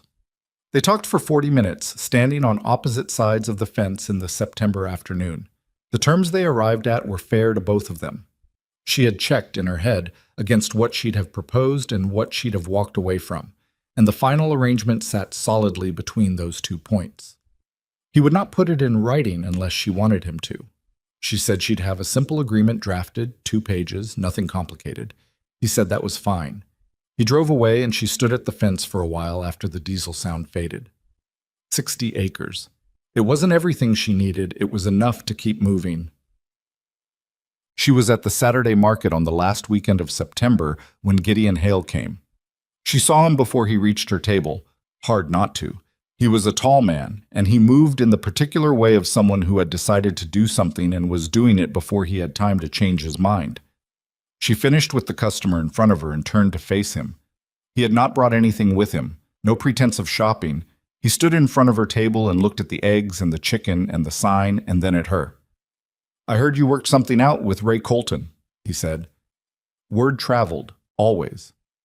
"We did." He nodded once. His jaw moved slightly, like he was working on something internally before it came out. "That's good. It helps. But it's not enough." He said it plainly, not as a question. She matched his plainness. "Not for what I need eventually, no." Gideon Hale looked at the table again. A customer approached and Elena held up a finger. One moment, and the customer stepped back, sensing something in the air between them. Elena kept her attention on Hale. I was one of the loudest ones, he said, at the auction. I know. I want to say... He stopped. She watched him. He was not a man who apologized easily. She could see the structure of it, the way it cost him. What I said was wrong. What I thought was wrong. I thought you'd bought useless animals and thrown away your last chance. A pause. I was wrong about that. She didn't fill the pause with reassurance. She let it sit for a moment because he'd said something that deserved to sit. I appreciate that, she said finally. He looked at her steadily. The land, he said. The south parcel. 212 acres along the creek. I remember. I've been sitting on it for 2 years, not doing anything with it, not planning to do anything with it in the near term. He shifted his weight. I've been thinking about what you said when you came to the dealership, about idle land and income. And I've been thinking about the fact that you came to me at all. His expression was complicated in a way she didn't fully have the map to. You knew I'd laughed at you. You came anyway, and you asked for what you needed, and you walked out when I didn't answer, and you didn't make it into something it didn't need to be. She didn't respond to that. I want to offer you the lease, he said. 212 acres, creek access included, 12 months, renewable, at a rate we'd negotiate. I want to do it right. Put it on paper. Make it fair. The customer who had stepped back was still waiting. Elena was aware of the market moving around them, the ordinary Saturday noise of it, and the particular stillness that had formed in the small radius around this conversation. Why? She asked him. The same question she'd asked Ray Colton. She thought she deserved an honest answer both times. Because the land should be working. He said it like it cost him something. And because... He stopped again. Because I was wrong. And I don't know how else to say that besides trying to be useful about it. She looked at him for a moment. A man in his early 60s who had farmed this valley his whole life and watched a 24-year-old woman from somewhere else do something with broken animals that he hadn't thought was possible, and had arrived at the point of doing the harder thing rather than the easy one. I'll need to walk the parcel before I agree to anything, she said. Of course. And the rate needs to be fair in both directions. I'm not going to accept terms that are charity. Something shifted in his face, not quite a smile, but a relaxation of the thing that had been held tight in it. I didn't think you would. When can we walk it? Tuesday morning, early, if that works. 7. He nodded. He picked up a card from the small stack on her table. She'd had new ones printed in August, better paper, the farm name in clean letters. He looked at it briefly and put it in his shirt pocket. Tuesday, he said. He walked away. The customer stepped forward. Elena turned to her, and the morning continued. She walked the Hale parcel on a Tuesday morning in the first week of October, in the company of Gideon Hale and, unexpectedly, his daughter Renata, who was about 30 and who said very little but looked at everything with the focused attention of someone keeping score. The land was better than Elena had hoped, and worse in a few specific ways she'd been prepared for. The creek section was good. The water access was reliable. The grass along the bank was dense and varied, the kind of forage that would do exactly what she needed for the flock. The upper section, the rolling ground away from the creek, had been grazed hard in previous years and would need 2 or 3 rotations before it was fully productive. The fence line on the western edge had 3 significant failures she'd need to repair before she could run birds in that section. She said all of this out loud, walking, because she wanted Hale to hear her thinking through the problems, rather than arriving at the end with a negotiated deduction that surprised him. He listened without interrupting. Renata walked slightly behind them both, and Elena noticed that the younger woman was taking her own mental inventory, looking at the fence failures, looking at the grass density, looking at the creek crossing points. At the south end of the parcel, where the creek made a bend and the cottonwoods came in thick, Elena stopped and turned to face Hale. 3 years to get this land fully productive for what I need, she said. The creek section in year 1, upper sections progressively. She paused. Year 1 lease rate needs to reflect that I'm partly reclaiming the upper parcel on my labor. Hale looked at the upper section. She could see him doing his own calculation. What the land had been costing him in loss potential, what a reduced rate actually cost him against that baseline, which was nothing. 60% of my asking rate in year 1, he said. 80 in year 2. Full rate from year 3. She thought about it. 75 in year 2. A pause. Done, Renata said from behind them. Can I ask you something? Both of them turned. Renata was looking at Elena with an expression that was direct without being challenging. The birds, Renata said. The ones you started with. The junk lot. Yes. My father talked about that auction for weeks afterward. She said it without accusation, just placing a fact. He said he couldn't figure out what you were thinking. I wasn't thinking very far ahead, Elena said. I had $20 and I needed animals. But you picked those specific ones. I picked the ones that were still alive in the right way. Renata looked at her for a moment. What does that mean? Elena thought about how to explain it in a way that wasn't abstract. There's a difference between an animal that's surviving and an animal that's living. The ones in that pen, the broken ones, the scarred ones, they were still living. They were still curious about things, still working the space they were in. She paused. I figured if they'd gotten through whatever got them to that pen, they could probably handle my pasture. Renata was quiet for a moment. Then she said, That's not the reason most people would give. No. It's a better reason. Gideon Hale looked at his daughter and then at Elena and said nothing. But something in the way he stood had shifted. The held quality he'd carried since the dealership visit, the weight of the thing he'd come to say had mostly gone out of him. What was left was something closer to ordinary. A man standing on his own land discussing a practical arrangement without the history of his mistakes sitting so heavily between them. They walked back to the trucks. The lease terms they'd agreed on were enough for her to begin drafting the paperwork. She'd have it to him by Friday. Hoped. October turned and the valley shifted into the dry gold of late fall, and Elena ran the numbers again with the new land factored in. The picture that came back was the clearest she'd had since she'd arrived. Not easy, not certain, but navigable. She could see the path through the winter to the following spring, and the spring to the summer, and the shape of what the operation could look like in 2 years if she managed each step in the right sequence. She bought 38 birds at the October auction. She had not announced this in advance. She simply showed up at the back pens with enough money and assessed what was there and bought what met her standard, which had refined itself over the course of 4 auctions into something she could articulate, alive in the right way, able to move with purpose, not shutting down. She had stopped caring what they looked like. A woman at the auction. She had come with a man who was clearly her husband, who clearly did not understand why his wife had insisted on attending a livestock auction. Watched Elena walk the remainder lot and came to stand beside her at the fence. You're the one from the magazine, the woman said. Yes. My sister read that piece 4 times. She looked at the birds in the pen. Are these the kind you buy? Same kind. They look... She paused, trying to find a word that wasn't unkind. Beat up, Elena said. Yeah. They are. Elena pointed at a black hen near the water pan. One eye partially closed, the lid drooping from what looked like an old injury, but eating with full appetite. That one's been through something, but she's eating, she's curious, she'll do. The woman watched the hen for a moment. How do you know? Practice, Elena said, and I've been wrong before. The woman looked at her. The article made it sound like you had it all figured out from the beginning. Cara Del Vecchio is a better writer than that.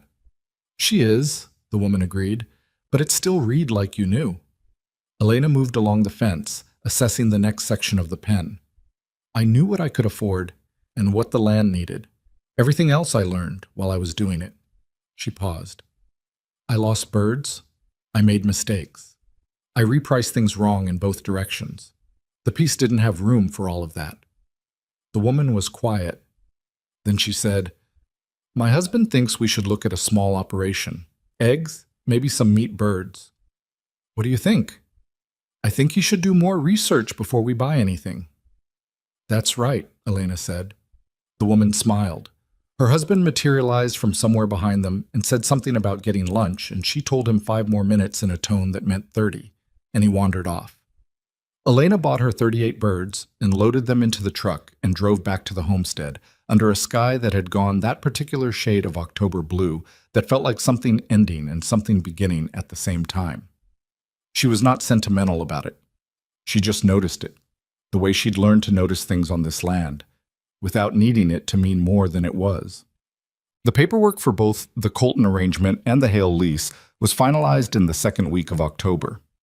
She had a friend from Portland, a paralegal she'd worked with at a catering job 3 years ago, review both documents for free in exchange for a box of eggs Elena mailed north, packed in shredded paper in a flat-rate box.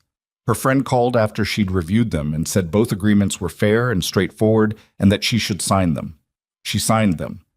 The first birds went on to the Colton 60 acres the third week of October. A rotating group of 30 from the flock moved through the portable fence system she'd expanded with new panels. She walked the section every morning for the first week, checking recovery rates, checking the birds, checking the water. The grass was as good as she'd expected. The birds settled into the new space with the particular focus that pasture access always produced in them. Heads down, working, covering ground. Scout came with that first rotation group. Elena hadn't planned it. She'd let the birds sort themselves into groups through the loading process, which they had opinions about, and Scout had positioned herself at the gate with a decisiveness that suggested she had decided where she was going. She found the highest fence post in the Colton section on the first morning and stationed herself on it and did not come down until the rotation moved the group back. The Hale parcel would come online in spring once she'd repaired the west fence line and given the creek section a winter's rest from whatever its last use had been. She walked it alone on a Sunday afternoon in late October, not to assess it. She'd assessed it, but just to be on it, to understand it the way she understood the homestead, in her feet and her hands rather than just in her head. The creek ran low but clear. The cottonwoods along the bank had gone yellow. The grass in the upper section was long and disheveled, the growth of 2 unmanaged years, and she walked through it and felt the soil underneath. Not compacted, not dead, just resting. There was something there. Not yet, but in the spring there would be. She stood at the creek bend where she and Hale had stood to negotiate and looked south at the valley spread out below.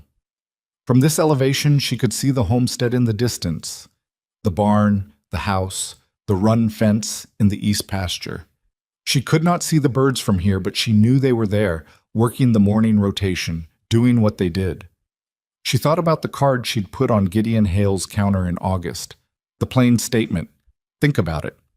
She had not known what he would do with it. She had not known, standing in that dealership, whether she was making a smart move or a futile one or something in between. She had only known that the land was what she needed and that walking away without asking was a choice she couldn't justify. The things she'd built this past year had almost all begun with moments like that one. A moment of doing the uncomfortable thing rather than the comfortable one. Raising the price when she was afraid to. Bringing the chicken to the market without knowing if anyone would want it. Writing the letter to the extension office. Going back to the auction a second time with more money and buying more birds that everyone still thought were worthless. None of it had felt like courage from the inside. It had felt like arithmetic, the options available, the cost of each, the choice that produced the least regret. She turned away from the valley view and walked back through the long grass toward the fence line. There was fence to repair before winter set the ground hard. There were birds to move, numbers to run, orders to fill. Thomas Garrett had left a message on Tuesday that she hadn't returned yet. The October auction birds needed another week of integration before she could fully rotate them in. The work did not stop because the land had expanded. The work expanded with the land. She found the first fence failure on the west line and stood looking at it, calculating materials. She'd need new posts for this section, not just wire. The old posts had rusted through at the soil line. She added it to the list she kept in her shirt pocket and moved on to the next section, working her way along the perimeter in the late October light. By the time she got back to her truck, the sun was low, and the valley below was filling with shadow, while the ridgeline above her still held the last of the afternoon gold. She stood at the truck for a moment and looked at it. Then she got in and drove back down toward the homestead, toward the work that was waiting, toward the flock that needed its evening check, and the waterers that needed topping, and the notebook on the kitchen table with the numbers she'd need to update before bed. The radio in the truck didn't work. Hadn't worked since Reading. She'd never bothered to fix it. She drove in silence, the way she drove every evening, through the valley that had laughed at her 14 months ago and had not quite stopped talking about her since. She turned into the homestead lane, and the barn light came on automatically. And in the east run, she could see birds moving in the evening, the late-day restlessness before they settled. She killed the engine and sat for a moment. 97 birds, soon to be 135. 60 acres borrowed from a neighbor who'd decided she knew what she was doing. 212 acres waiting on the South Creek to come alive in the spring. A standing order she could fill. A waiting list she was working through. It was not what she'd planned when she'd driven into Black Ridge Valley 14 months ago with $900 and a broken-down truck and no plan that extended past 30 days. It was considerably more than that. She got out and went to do the evening rounds. The winter that followed was the hardest one yet, and also the one that broke the least. She lost 4 birds to a cold snap in January that came in faster than the forecast suggested it would. 2 nights of temperatures that dropped lower than the barn insulation was rated for, and she spent both those nights in the barn with the flock, wrapped in a sleeping bag in the corner near the roost, waking every few hours to check the waterers and walk the perimeter and count heads in the half-dark. She saved 41 of the 45 she'd had in that section. She did not call what she lost anything other than what it was, which was 4 birds that the cold took before she could stop it. She noted it in the farm log and moved on, because the remaining birds needed her to move on. Lefty made it through both nights without issue. Elena had moved her to the warmest section of the barn before the storm hit, which was not a decision she'd made based on sentiment. Lefty was a productive layer and a useful bird, and she wasn't going to lose her to preventable cold. But she also knew, sitting in the sleeping bag in the corner watching the flock breathe in the dark, that the sentiment was there too, underneath the practicality, and she had stopped pretending otherwise. You could not spend 18 months with the same animals and feel nothing about them. The pretense of pure practicality was itself a kind of lie, and she had no use for lies, she told herself. Scout died in February. Not from cold, not from injury, just the gradual shutting down that happened to birds at the end of a long run. She found her one morning in the spot she always slept, on the floor near the east wall because she'd come off her post sometime in the night and not gone back up. She was not in distress. She had simply stopped. Elena held her for a moment before she did what needed doing.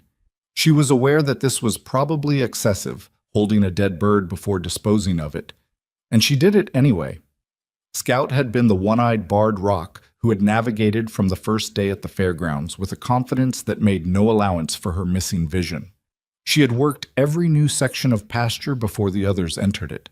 She had been the first bird Elena had named, which meant she had been the first bird Elena had admitted she cared about individually, which mattered in the particular arithmetic of that first year, when caring too much about individual animals felt like a luxury she couldn't afford.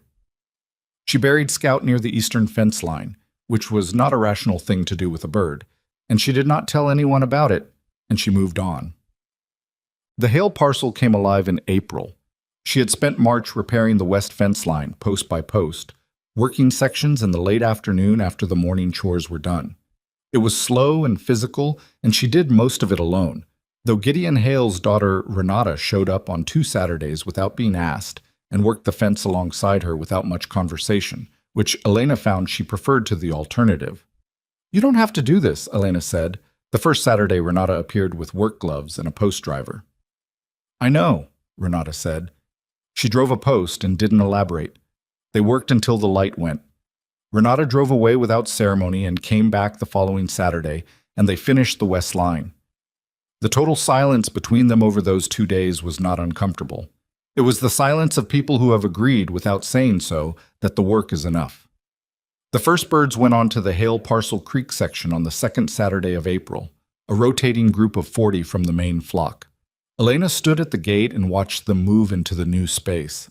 The creekside grass was everything she'd expected from walking it in winter.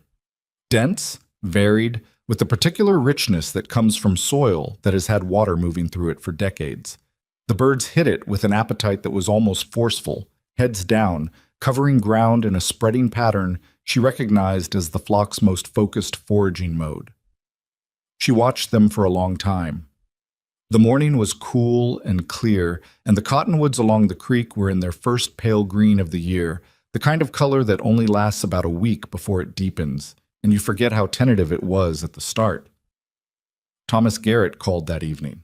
"Spring menu is up," he said. "I'm featuring your eggs on the breakfast service at Silo. I need to talk to you about volume."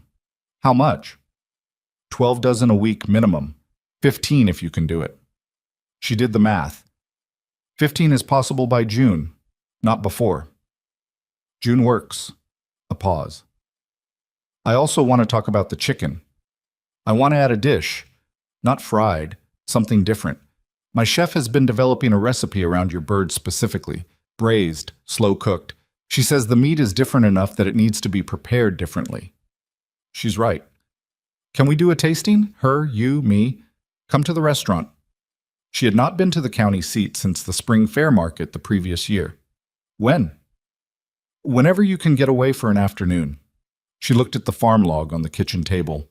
The April schedule was dense, but there was a Tuesday in the third week that was lighter than the rest.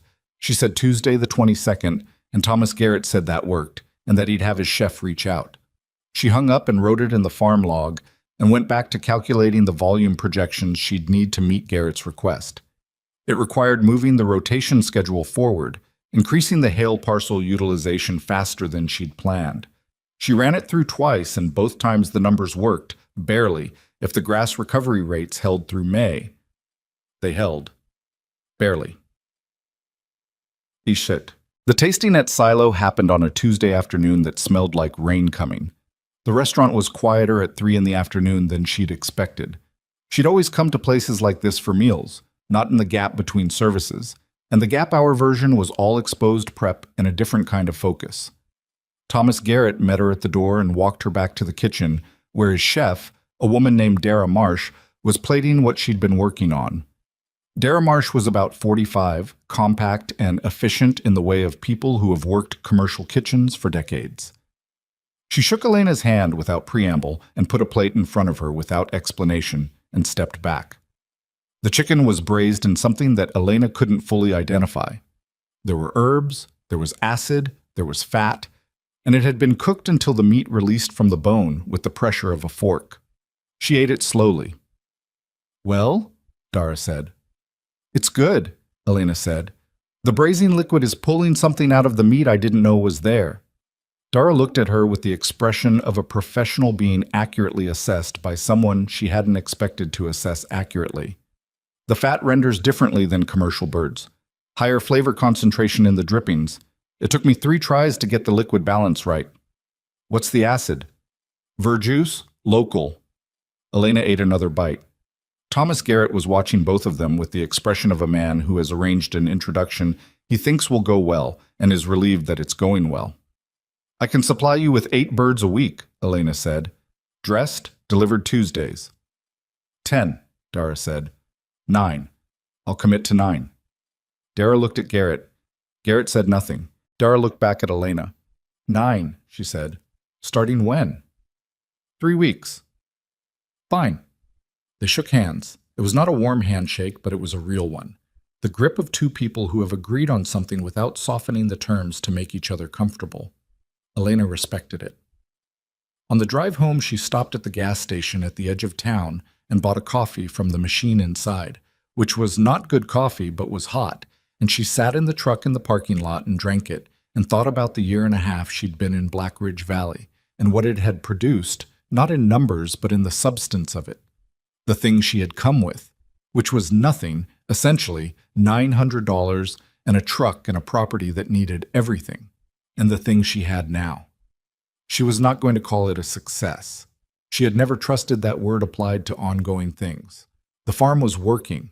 It was more than working. It was beginning to establish itself as something that had a shape, a character, a reputation that existed independently of how hard she pushed any given week. That was different from working. That was the beginning of something that might last. She finished the coffee and drove back through the valley in the early evening and did not think about how far she'd come because thinking about it had never been the useful direction. The useful direction was forward, always, and there was enough forward to keep her attention fully occupied for the foreseeable future.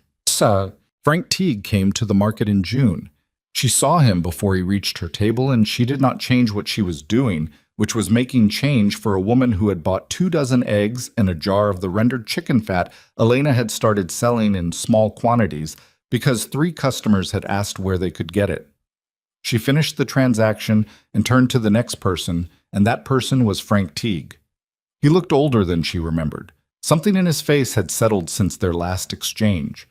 The particular hardness had gone out of it, replaced by something that was not softness exactly, but was the absence of the aggression she'd braced for. "I want to buy eggs," he said. She took a carton from the front of the display. 1 dozen or 2? 1. He reached for his wallet. $14? 7. He counted out $7 and set them on the table. She handed him the carton. He didn't move away immediately. He stood there holding the eggs with both hands, the way people held things they weren't sure about. "I heard about the Hale parcel," he said. "Most people have." He nodded. He looked at the carton. "I've been farming for 22 years, he said. "Same way mostly." She waited. "I said some things about your operation, last year and before." "You did." He looked up. His expression was not comfortable. She did not make it more comfortable for him. This was not cruelty. It was just that she had learned not to smooth over things that didn't need smoothing.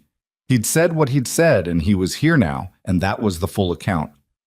"The eggs," he said finally. "My wife bought some from Doris 2 months ago, and she said I had to come see for myself." He looked at the carton again. "I don't know yet. I'll find out when I get home." "Fair enough," Elena said. He nodded once and walked away.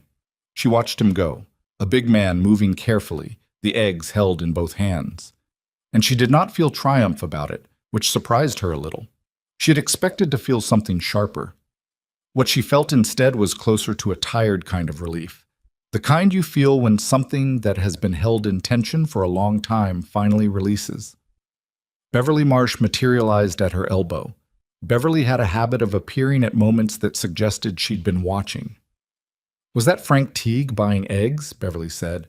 "Yes." Beverly made a sound of deep satisfaction. "Well," she said. "There it is." Tuck. By the second summer, the operation had a rhythm that Elena had stopped noticing until she noticed it. The way you stop hearing a sound that's been constant long enough. Morning rounds, egg collection, rotation check, orders, processing days on Wednesdays and Thursdays, market on Saturdays. The Hale parcel was fully integrated into the rotation by August. The Colton 60 acres had been renewed for a second year without negotiation. Ray Colton called her in May and said same terms, and she said same terms, and that was that. She had 141 birds by midsummer. She had hired someone to help on processing days. A 17-year-old named Jesse Caldwell from town who had needed summer work and had appeared at the homestead in June asking if she needed help, and who had turned out to be efficient and unsentimental about the work, in the way young men sometimes were. She paid him fairly. He showed up when he said he would. This was, she had learned, most of what you could ask of anyone. The waiting list in her notebook had been worked through and retired by July. She had 2 restaurant accounts, Thomas Garrett's 2 places, and a standing specialty grocery account in Merritt Crossing, and the Saturday market, which she had kept even as the volume grew beyond what markets usually sustained, because the market had been first and she felt a loyalty to Patsy Renner, who had given her the back row spot when she had no name in the valley. Patsy Renner had moved her to the front row center in March. She had not made a ceremony of it. She'd just told Elena on a Thursday and showed her the new spot on Saturday, and that was that. There was a moment in late August that Elena turned over in her mind for a long time afterward, not because it was dramatic, but because it was the opposite of dramatic, which made it stick. She was doing the evening check on the Hale Parcel Creek section, walking the fence line in the low light of early evening, and she came to the bend in the creek where she'd stood with Gideon Hale in October of the previous year to work out the lease terms. The cottonwoods were in full summer leaf now, dark and dense, and the creek was running well. Better than it had been in years, Hale had told her, because the rotation she was running was keeping the bank vegetation intact rather than letting cattle graze it to the waterline. She stood there and thought about the woman who had driven into this valley 18 months ago with the gas station receipt directions and the $900 and the particular desperation that doesn't announce itself but that lives in every calculation you make because you know you have no margin for being wrong. That woman had not known what she was doing. That was the plain truth of it, the one that the magazine piece had softened without meaning to. She had not had a plan. She had had a need and a pasture and $20 left to spend on livestock and the stubbornness to look at 49 broken birds and see something other than what the rest of the auction saw. What she'd seen was not potential in any grand sense. What she'd seen was life, continuing, despite everything that had been done to interrupt it. That was the thing, she thought. That was the part nobody talked about when they told the story of the Mercer homestead. And people told it now. In town, in the way that small-town stories get told, smoothed and simplified, and given a shape that the actual experience never had. They talked about her as though she'd known, as though the outcome had been visible in the beginning to someone with enough vision to see it. She hadn't known. She had been scared most of that first year, in a low-grade constant way that she hadn't named because naming it would have made it harder to work through. She had made wrong choices and corrected them. She had priced things wrong and fixed the price. She had pushed the pasture too hard in August and pulled back before it damaged. She had walked into Gideon Hale's dealership not knowing if she was making a smart move or a humiliating one, and she had done it anyway because the alternative was to let the fear of humiliation make her decisions, and she had watched what that did to people. Frank Teague was what it did to people.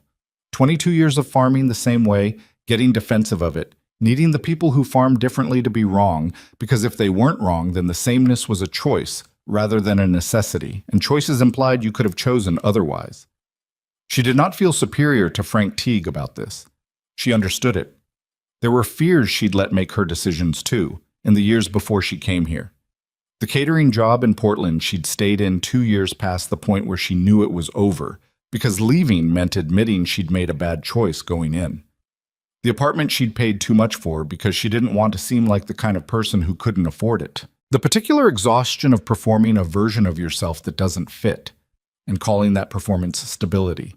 She had come to this valley broke and desperate, and it had looked like failure from the outside. It had felt like failure from the inside some mornings. And then the birds had started laying, and the yolks had been that color, and Doris Carmichael had cracked one into a mug and looked at it for a long moment, and something had shifted. Not from failure to success. That wasn't the shift. The shift was from performing to doing, from maintaining the appearance of a life she'd decided on to actually building something she was in the middle of, with dirt on her hands and wrong guesses behind her and more wrong guesses ahead, and none of it clean. That was what she wanted to tell people when they came to the farm now. And they did come, occasionally, because Cara Del Vecchio had written a second short piece in the spring, and word had continued its movement through the valley and beyond it. They came and they looked at the flock, and they wanted the story to be about vision, about knowing. She always told them the same thing. I had $20. I picked the birds that were still alive in the right way. I didn't know what I was doing, but I did the next thing, and then the thing after that, and I fixed what broke, and I didn't stop. It was not the story people wanted. They wanted the version with the insight at the center, the moment of clarity, the proof that the outcome was earned by something more than stubborn continuation. She didn't have that version. She had the real one. Lefty was still laying at the start of the second autumn, which was unusual enough that Elena mentioned it to Jessie on a Wednesday processing day. Jessie looked up from the work and said, "Which one's Lefty?" "Rhode Island Red, kinked neck. She's in the main barn section." Jessie thought about it. "The one that always moves along the wall?" "That's her." He nodded. "She's a weird bird." "Yes." "Still laying?" "Every other day, sometimes every day." Jessie considered this. "Huh," he said, and went back to work. Elena went back to work too. Later that afternoon, she was moving the fence panels on the East Homestead section, and Lefty was in that group, working the perimeter the way she always did. The tilted head, the feet certain, the body moving with an efficiency that had nothing to do with looking right. She had been doing this since July of the previous year. She would do it as long as she could. There was something in that. Elena thought about it while she drove the panel stakes into the ground. The kinked neck had never been fixed. The walk was still the tilted, angled circuit it had always been. Lefty had not become a different bird. She had become more fully the bird she was. The specific habits more settled, the patterns more established, the presence in the flock more weighted, because she had been there longer than most and the others had learned her rhythms. That was the thing about imperfect animals, Elena had come to understand. They didn't get fixed. They got known. And being known fully in all the ways you were off and irregular and not what you were supposed to be, that was its own kind of arrival. She finished the fence panels and stepped back and looked at the east section in the late afternoon light. The flock was working the space with the focus of birds who knew good ground when they were on it. The homestead barn in the middle distance was still peeling paint on the south face. She hadn't gotten to it. There were always 18 things she hadn't gotten to. The porch was solid now. The roof had been patched in spring.